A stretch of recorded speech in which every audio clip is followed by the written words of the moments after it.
ಮಾಡಿ ಆ್ಯಕ್ಚುಲಿ ತಿಳ್ಕೊಂಬಿಡಿ. ಅವಾಗಿಂದ ಕುಳಿತಿದ್ದೀನಿ. ಹೌದು. ಆ್ಯಕ್ಚುಲಿ ಇದಕ್ಕಿಂತ ಮುಂಚೆ ಒಂದು ವಿಡಿಯೋ ಮಾಡಿದ್ದು. ಹೌದು. ಇದೇ ಕೈಯಲ್ಲಿ ಏನೋ ಮಾಡಿದ್ವಿ. ಹೌದು. ಸೊ ವಾಶ್ ಆಗಿದೆ. ವಾಶ್ ಮಾಡದೆ ಯಾರು ಊಟ ಮಾಡ್ತಾರ ಸರ್? ಹೋದ್ರೋಗ್ಲಿ ಸರ್, ನಿಮಗೆ ಗೊತ್ತಿತ್ತ ಅಲ್ಲಿ ಯಾರು ಟಾಯ್ಲೆಟ್ಗೆ ಹೋಗಿದ್ದಾರೆ ಅಂತ? ಅಷ್ಟು ಕ್ಲೀನಾಗಿರೋದನ್ನ ನಾನು ತೊಳೆದಿರೋದು ಸರ್. ನಾವು ಅಲ್ಲಿ ಟಾಯ್ಲೆಟ್ಗೆ ಹೋಗಲ್ಲ, ಖಾಲಿ ಮನೆ ಸರ್. 6 ವರ್ಷದಿಂದ ಒಬ್ಬರು ವಾಸ ಇಲ್ಲ, ಖಾಲಿ ಮನೆ ಅಲ್ಲ. ಈಗ BBMP ಅವರು ಕೆಲಸದವರು ತೊಳಿತಾರೆ ಸರ್, ಅವ್ರಿಗೇನು ಮನುಷ್ಯತ್ವ ಇಲ್ವಾ? ಅವ್ರಿಗಿರೋ ಕ್ವಾಲಿಟಿ ನನಗಿದೆ ಅಂತ ತೋರಿಸ್ಕೊಳಕ್ಕಷ್ಟೇ. ಅದನ್ನ ಜನ ಚೀಪಾಗಿ ಮಾತಾಡ್ತಾ ಇದ್ದಾರೆ. ಅವ್ರಿಗೆ ಅಪ್ಪ ಅಮ್ಮ ಕಲಿಸಿಲ್ಲ ಅಂತ ನಾನು ತೊಳೆದಿದ್ದಕ್ಕೆ ನನ್ನ ಲೆವೆಲ್ ಏನೋ ಹೋಗ್ಲಿಲ್ಲ, ಎಲ್ಲೂ ಹೋಗ್ಲಿಲ್ಲ. ಈಗ ಮುನ್ಸಿಪಾಲಿಟಿ ಅವ್ರು ತೊಳೆದ್ರೆ ಅವ್ರಿಗೇನೋ ಚೀಪಾಗಿ ನೋಡ್ತೀರಾ ನೀವು? ಅವರು ಮನುಷ್ಯರು ತಾನೆ, ನಾನು ಮನುಷ್ಯ. ನೀವ್ ಯಾಕೆ ಡೌನ್ ಟು ಅರ್ತ್ ಅಂತ ಅನ್ಕೊಳ್ಳಲ್ಲ? ಎಷ್ಟು ದೊಡ್ಡ ಮನುಷ್ಯ ಆದ್ರೂ ಇದನ್ನ ತೊಳಿತಾನೆ ಅಂತ ಯಾಕೆ ಅನ್ಕೊಳ್ಳಲ್ಲ? ಅದು ಬಿಟ್ಟು ಗಲೀಜು ಕೈಗೆ ಮೆತ್ಕೊಂಡ್ಬಿಟ್ಟಿದ್ಯಾ ಏನ್? ನಾವೇನು ಕೈ ಹಾಕಿದಂಗೆ ಕೈ ತೊಳ್ಕೊಳ್ಳಲ್ಲ. ಆಮೇಲೆ ದಿನ ಏನಾದ್ರು ನಾನು ತೊಳಿತೀನಲ್ಲ ಪ್ರತಿಯೊಬ್ರು ಸರ್. ನಾನು ಮೀಡಿಯಾಗೋಸ್ಕರ ತೊಳೆದಿದ್ದು ಸರ್. ಯಾಕಂದ್ರೆ ನಾನು ಎಲ್ಲಾ ಮೀಡಿಯಾಲು ಹೇಳಿದ್ದೆ, ಬೇಕಾದ್ರೆ ಕೈಯಲ್ಲೂ ತೊಳೆದು ತೋರಿಸ್ತೀನಿ ಅಂತ. ಅಂದ್ರೆ ಎಕ್ವಿಪ್ಮೆಂಟ್ ಇಲ್ಲದೆ ಇದ್ರೆ, ಆದ್ರೆ ಯಾವಾಗ್ಲೂ ಬ್ರಷ್ ಅಲ್ಲೇ ತೊಳೆಯೋದು ಮೀಡಿಯಾಗೋಸ್ಕರ. ಅಂದ್ರೆ ನಾನು ಮಾತು ಕೊಟ್ಟಿದ್ದೆ, ನಾನು ಬೇಕಾದ್ರೆ ಕೈಯಲ್ಲೂ ತೋರಿಸ್ತೀನಿ ಅಂತ. ಒಂದ್ ದಿವಸ ತೊಳ್ಕೊಂಬಿಟ್ರೆ ಏನ್ ಮೆತ್ಕೊಬಿಡಲ್ಲ, ಆಮೇಲೆ ಇಮಿಡಿಯೇಟ್ ಸೋಪ್ ಹಾಕಿ ತೊಳ್ಕೊಂಡ್ರೆ ಬದಲೋಯ್ತು. ಅರ್ಥ ಆಯ್ತಾ? ಏನ್ ದಿನ ಏನ್ ಕೈ ಹಾಕಿ ತೊಳೆಯಲ್ಲ, ಎಕ್ವಿಪ್ಮೆಂಟ್ ಇಟ್ಕೊಂಡು ಮುಟ್ಟಾಳ ಅಲ್ಲ, ನಾನು ಬರೀ ಕೈಯಲ್ಲಿ ತೊಳೆಯಲ್ಲ. ಆದ್ರೆ ನಾನು ಅದಕ್ಕೂ ಡೌನ್ ಟು ಅರ್ತ್ ಅಲ್ಲಿವರೆಗೂ ಇಳಿಯಬಲ್ಲೆ ತೋರಿಸ್ಕೊಳಕ್ಕೆ. ಅದನ್ನ ನೋಡಿದವರು ಅರ್ಥ ಮಾಡ್ಕೋಬೇಕು. ಅಂದ್ರೆ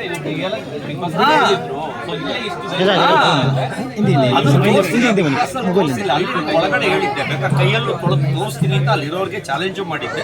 ಆ ಕಾರಣದಿಂದ ಆಚೆ ಪ್ರೂವ್ ಮಾಡಕ್ಕೋಸ್ಕರ. ಯಾಕಂದ್ರೆ ಅದೇಂಗಾಗ್ಬಿಡುತ್ತೆ, ಅದೇಂಗ್ ತೊಳೆದ್ಬಿಡ್ತೀಯ ಅಂತ ಅಂದ್ರು. ಅದಕ್ಕೋಸ್ಕರ ನಾನು ತೊಳೆದ್ಬಿಟ್ಟು ತೋರಿಸ್ತೀನಿ. ಚಾಲೆಂಜ್ ಇದೆ ಅಷ್ಟೇ. ಇವಾಗ ಸುಸ್ಸು ಮಾಡಿದ್ರು ನ್ಯೂಸ್ ಆಗುತ್ತೆ. ಯಾರ್ದಾರ ಒಬ್ಬ ಪರ್ಸನ್ ತೋರಿಸಿ ಹುಚ್ಚೋ ಇದ್ದೀನಿ ನ್ಯೂಸ್ ಆಗಿರೋದು. ನಾನು ಸುಸ್ಸು ಮಾಡ್ಬಿಟ್ಟು ನ್ಯೂಸ್ ಮಾಡ್ತೀನಿ, ನ್ಯೂಲ್ ಡಿಸ್ಟಲ್ಲಿ. ಓಕೆ ಸರ್, ಇದ್ರೆ ನೆಮ್ಮದಿಯಾಗಿರ್ಬೇಕು. ಹಾಂ ಸರ್, ಅಷ್ಟೇ ಸರ್ ನೆಮ್ಮದಿ. ನಾನು ಯಾವ ಥರ ಟೆನ್ಷನ್ ಆಗಿದ್ದೀನ ಸರ್, ಏನಕ್ಕೂ ತಲೆ ಕೆಡ್ಸ್ಕೊಳ್ಳಲ್ಲ ಸರ್. ನಾನು ಇರೋದೇ ಹಂಗೆ. ಯಾರು ಬೈಕ್ ಕಡೆ ಏನಾರು ಮಾಡ್ಕೊಳ್ಳಿ, ನಾನು ಕರೆಕ್ಟ್ ಅಷ್ಟೇ. ಮಿಕ್ಕದವ್ರು ಅದನ್ನ ಪ್ರೂವ್ ಮಾಡೋದು ನನಗೆ ನೆಸಿಟಿನೂ ಇಲ್ಲ, ಮಾಡೋಕ್ಕೂ ಹೋಗಲ್ಲ. ನನ್ನ ಶೋಕಿ ಮಾಡ್ಕೊಂಡು ಹೋಗ್ತಾ ಇದ್ದೀನಿ. ನಾನು ಯಾರಿಗೂ ಟೀಕ ಹೊಡೋದಿಲ್ಲ, ನನ್ನ ಶೋಕಿ ನಾನು ಮಾಡ್ತಾ ಇದ್ದೀನಿ. ಆಯ್ತು, ಥ್ಯಾಂಕ್ ಯು.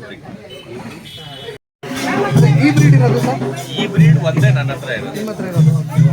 ಬೇರೆದಿದೆ ಇದರಲ್ಲಿ, ಕೆಳಗಡೆ ಅದ್ರದ್ದು ಇದೆಲ್ಲ ಆ ಹೈಟ್ ಇರೋದು ಇದಾವೆ, ಈ ಹೈಟ್ ಇರೋದಿಲ್ಲ. ಇದು ಬರೀ 6 ತಿಂಗಳು ಮರಿ. ಇವಾಗ ನನ್ನ ಬರ್ಡೇಗೆ 5 ತಿಂಗಳಿತ್ತು, ಈಗ 6 ತಿಂಗಳು. 6 ತಿಂಗಳಿಗೆ ಎಷ್ಟಾಗಿದೆ? ಎಷ್ಟು ಎತ್ತರ ಬೆಳೆಯುತ್ತೆ? ನಿಮ್ಗೆ ಎದೆ ಹೈಟಿಗೆ ಬರುತ್ತೆ ಸರ್, ಇಲ್ಲಿಗೆ ಬರುತ್ತೆ ನಿಮಗೆ ದೊಡ್ಡದಾದ್ಮೇಲೆ.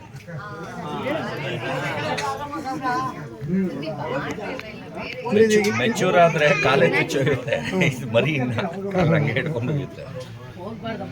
ಇಂಡಿಯಾದಲ್ಲಿ ಎಷ್ಟು ಸರ್? ಇಂಡಿಯಾ ಲೋ ಕ್ವಾಲಿಟಿ ಇದೆ ಸರ್. ಇವಾಗ ಎಲ್ಲರೂ ಮಾತಾಡ್ತಾರಲ್ಲ 80,000ಕ್ಕೆ ಸಿಗುತ್ತೆ, 100 ಲಕ್ಷಕ್ಕೆ ಸಿಗುತ್ತೆ ಅಂತ. ಆ ಥರದ್ದು ಇದಾವೆ, ಒಂದು 50 ಇದಾವೆ. ಈ ಜಾತಿದ್ ಇದಾವೆ, ಆದ್ರೆ ಈ ಕ್ವಾಲಿಟಿದಿಲ್ಲ ಸರ್. ಇದು ಟಾಲೆಸ್ಟ್, ಇದರಷ್ಟು ಹೈಟು ಲೆಂತ್ ಯಾರ ಹತ್ರನೂ ಇಲ್ಲ ಸರ್. ಇದಕ್ಕೆ ಎಕ್ಸ್ಪೆನ್ಸ್ ಎಷ್ಟು ಖರ್ಚು ಮಾಡ್ತೀರಾ?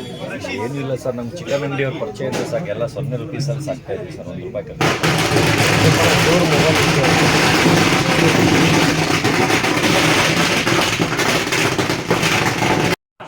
ಸರ್, ಒಳ್ಳೆ ಏರಿಯಲ್ಲಿ ಒಂದು ದೊಡ್ಡ ಮಟ್ಟದಲ್ಲಿ ಮಾಡಿದ್ದೀರಾ. ಇಷ್ಟು ದೊಡ್ಡ ಅಂಗಡಿ ಇರುತ್ತೆ ಅಂತ ಗೊತ್ತಿರಲಿಲ್ಲ. ಆಮೇಲೆ ಒಳ್ಳೆ ಕ್ರೌಡ್, ವಾಕಿಂಗ್ ಕ್ರೌಡ್ ಇರೋ ಕಡೆನೇ ಮಾಡಿದ್ದೀರಾ. ತುಂಬ ಚೆನ್ನಾಗಿ ಬಿಸ್ನೆಸ್ ಆಗುತ್ತೆ. ಯಾಕಂದರೆ ಆ ಥರ ಐಟಮ್ಗಳು ಇಟ್ಟಿದ್ದೀರಾ, ಎಲ್ಲ ಇಂಪೋರ್ಟೆಡ್ ವೆರೈಟಿ ಇಟ್ಟಿದ್ದೀರಾ. ನಾನು ಇಷ್ಟು ದೊಡ್ಡ ಮಟ್ಟಕ್ಕೆ ಮಾಡಿರ್ತೀರಾ ಅಂತ ಗೊತ್ತಿರಲಿಲ್ಲ, ಬಂದಲ್ಲಿ ಗೊತ್ತಾಯಿತು. ಇಷ್ಟು ದೊಡ್ಡ ಶೋರೂಮ್ ಮಾಡಿದ್ದೀರಾ, ತುಂಬ ಚೆನ್ನಾಗಿದೆ. ಅದು ಒಳ್ಳೊಳ್ಳೆ ಇಂಪೋರ್ಟೆಡ್ ಐಟಮ್ ಇಟ್ಟಿದ್ದೀರಾ. ಒಂದೊಂದು ನೋಡೋಕ್ಕೆ ನೋಡಿ, ಎಲ್ಲ ನನ್ನ ಮಗನಿಗೂ ಕೊಡಿಸಿಲ್ಲ. ಈ ಥರ ಚಿಕ್ಕ ಮಗು ಇದ್ದಾಗ ಆ ಲೆವೆಲ್ ಐಟಮ್ ಎಲ್ಲ ಇಟ್ಟಿದ್ದೀರಾ. ತುಂಬ ಈಗ ಲೇಟೆಸ್ಟ್ ಎಲ್ಲ ಬಂದಿದೆ, ಲೇಟೆಸ್ಟ್ ಕಲೆಕ್ಷನ್ ಎಲ್ಲ ಇಟ್ಟಿದ್ದೀರಾ. ಇದು 2ನೇ ಬ್ರಾಂಚ್. ಹೌದು, ಸೆಕೆಂಡ್ ಬ್ರಾಂಚ್. ಇಲ್ಲ, ತುಂಬ ಚೆನ್ನಾಗಿ ಮಾಡಿದ್ದೀರಾ. ಎಲ್ಲದಕ್ಕಿಂತ ನಾನು ವೆಲ್ಕಮ್ ತುಂಬ ಚೆನ್ನಾಗಿ ಮಾಡಿದ್ರಿ, ಅದಕ್ಕೆ ನಿಮಗೆ ಧನ್ಯವಾದಗಳು. ಖಂಡಿತ ಖಂಡಿತ ಸರ್. ಮಗ ಅಂದು ನಾಯಿ ಮೇಲೆ ಸವಾರಿ ಮಾಡೋಕ್ಕೆ ರೆಡಿ ಇದ್ದಾನೆ, ಅಷ್ಟು ಮಾಡ್ತಾ ಇದ್ದಾನೆ. ಒಂದ್ಸಲಿ ಅವನ್ನ ಕೂರಿಸ್ಬಿಟ್ಟು ಅಂತ ತೆಗೀರಿ ವಿಡಿಯೋ. ಅಲ್ಲ, ನಾಯಿ ಮೇಲೆ ಈ ಕಡೆಯಿಂದ ಅದು ಇಲ್ಲಿ ಗ್ಯಾಪ್ ಇಲ್ಲ, ಆಮೇಲೆ ಬೇಡವಾ ಕೂರಲ್ವಾ? ಇಲ್ಲಿ ಆಕ್ಟಿವ್ ಇದ್ದಾನೆ, ಧೈರ್ಯ ಇದೆ. ಅಷ್ಟು ದೊಡ್ಡ ನಾಯಿ ನೋಡಿದ್ರು ಎದುರ್ಕೊಳ್ಳದೆ ಆರಾಮಾಗಿ ಬಿಡ್ತಾ ಇದ್ದಾನೆ. ಏನ್ ಹೆಸರು? ಹರ್ಷ. ಸಹರ್ಷ. ಅದಕ್ಕೆ ನಂಗೆ ಶಾಕ್ ಆಯ್ತು, ನನ್ನ ಮಗ ಹೆಸರು ಹರ್ಷ ಅಂತ. ನಿನ್ನ ಹೆಸರು ಸಹರ್ಷನ? ಸಹರ್ಷ. ನೀವು ನೋಡ್ತೀಯ ಬಿಗ್ ಬಾಸ್? ನಿಮ್ಮ ತಂದೆ ನಮ್ಮ ಗುಡ್ ಫ್ರೆಂಡ್ ಇವ್ರು ನೋಡಿದ್ದ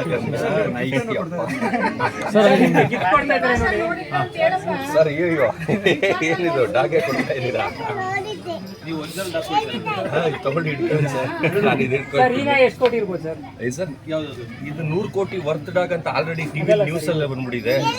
ಇದು ಗೊತ್ತಿಲ್ಲ ಸರ್, ಇವ್ರು ಹೇಳ್ಬೇಕು, ಸರ್ ಹೇಳ್ಬೇಕು. ಇದ್ರ ಬೆಲೆ ಗೊತ್ತಿಲ್ಲ, ಗಿಫ್ಟ್ ಕೊಟ್ಟಿದ್ದಾರೆ ನನಗೆ. ಅದು ಅವ್ರ ಮಗನಿಗೆ ಕೊಟ್ಬಿಡ್ತೀನಿ, ಯಾಕಂದ್ರೆ ನನ್ನ ಮನೇಲಿ ಯಾರು ಚಿಕ್ಕವರಿಲ್ಲ. ನೀನು ಇಟ್ಕೋ ಇದು, ಆಯ್ತಾ? ಚೆನ್ನಾಗಿದೆಯಾ? ಥ್ಯಾಂಕ್ ಯು ಹೇಳು. ಥ್ಯಾಂಕ್ಸ್ ಹೇಳು.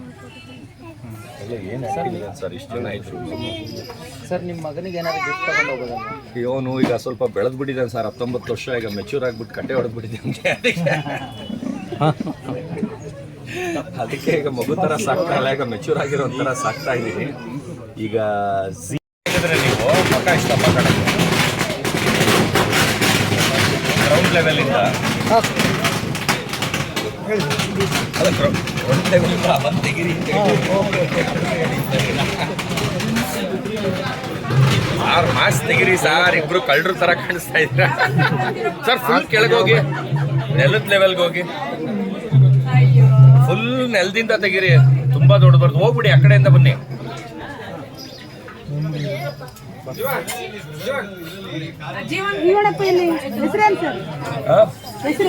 ಕ್ಯಾಡಬಾಮ್ಸ್ ಫ್ಯಾಬ್ಲೋ ಎಸ್ಕೋಬಾರ್.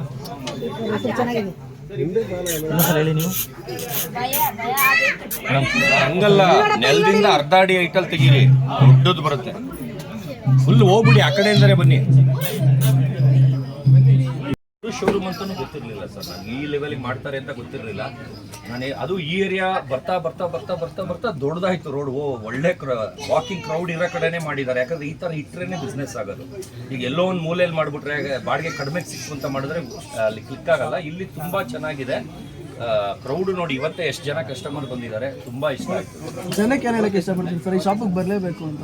ಅಲ್ಲಲ್ಲ, ಈ ಇದು ಒಂದೇ ಇರೋದು ಅಂತ ಅನ್ಕೊಳ್ತೀನಿ, ಯಾಕಂದ್ರೆ ಈ ಸರೌಂಡಿಂಗ್ ಅಲ್ಲಿ ಈ ತರ ಇರೋದು ಇದೊಂದೇ. ಆಮೇಲೆ ಇಷ್ಟು ಕ್ವಾಲಿಟಿ ಐಟಮು, ಇಷ್ಟೊಂದು ವೆರೈಟಿ, ಜಾಸ್ತಿ ಕಲೆಕ್ಷನ್ಸ್. ಅಂದ್ರೆ ಚಿಕ್ಕ ಒಂದು ಮಗುವಿಂದ ಹಿಡಿದು ಒಂದು 10-14 ವರ್ಷದವರೆಗೂ ಇರ್ಬೋದೇನೋ, ಅಲ್ಲಿವರೆಗೂ ಒಂದು ದೊಡ್ಡ ದೊಡ್ಡ ಬೈಕ್ಸ್ ಆಗಲಿ, ಎಲೆಕ್ಟ್ರಿಕ್ ರಿಮೋಟ್ ಕಂಟ್ರೋಲ್ ಬೈಕ್ಸ್ ಆಗಲಿ, ದೊಡ್ಡ ಬೈಕ್ಸ್ ವರ್ಗೂ ಇವ್ರು ಇಟ್ಕೊಂಡಿದ್ದಾರೆ. ತುಂಬಾ ಚೆನ್ನಾಗಿ ಮಾಡಿದ್ದಾರೆ ಸರ್. ನನಗಂತೂ ನನ್ನ ಮಗನಿಗೆ ತಗೊಳ್ಬೇಕಾದ್ರೆ ಎಲ್ಲೆಲ್ಲಿ ಹೋಗ್ತಿದೆ ಅಲ್ಲಿ ಈ ತರ ವೆರೈಟೀಸ್ ನಾನು ನೋಡೇ ಇರಲಿಲ್ಲ. ತುಂಬಾ ವೆರೈಟಿ ಇಟ್ಟಿದ್ದಾರೆ ಇವರು. 100% ಇನ್ನ ದೊಡ್ಡ ಮಟ್ಟಕ್ಕೆ ಬೆಳೀಲಿ. ಇದು 2ನೇ ಬ್ರಾಂಚ್, ಇನ್ನ ದೊಡ್ಡ ಮಟ್ಟಕ್ಕೆ ಬೆಳೀಲಿ. ಹಾಗೆ ಸ್ಕೈರೋ ಪಬ್ಬು ತರ ಇನ್ನೊಂದು ಪಬ್ಬು ಓಪನ್ ಮಾಡಲಿ, ಯಾಕಂದ್ರೆ ಅಷ್ಟು ಕ್ವಾಲಿಟಿಯಾಗಿ ಮಾಡಿದ್ದಾರೆ. ಅದು ನಾಗರಬಾವಿಲಿ ತುಂಬಾ ಚೆನ್ನಾಗಿ ಓಡ್ತಾ ಇದೆ ಅದು. ನಾನಂತೂ ನನ್ನ ಫ್ರೆಂಡ್ಸ್ಗೆಲ್ಲ ಎಲ್ಲೇ ರೆಫರ್ ಮಾಡೋದು, ಇವ್ರ ಪಬ್ಬಲ್ಲೇ ಮಾಡಿ. ಓನರ್ ಯಾರು ಓನರ್ ಅಂತ ಕೇಳಿ ಅಂತ ಹೇಳಿದೆ. ಅದನ್ನ ಯಾರೋ ಕಿತ್ತೋಗಿರೋ ಚಾನಲ್, ಒಂದೇ ಒಂದು ಚಾನಲ್ ಹೇಳ್ತಾರಲ್ಲ. ಆಮೇಲೆ ಅವ್ರು ಹೇಳಿದ್ರಲ್ಲ, ಅವರೇ ಸಾಕ್ಷಿ, ಅಲ್ಲೇ ಕೇಳ್ಕೊಳ್ಳಿ.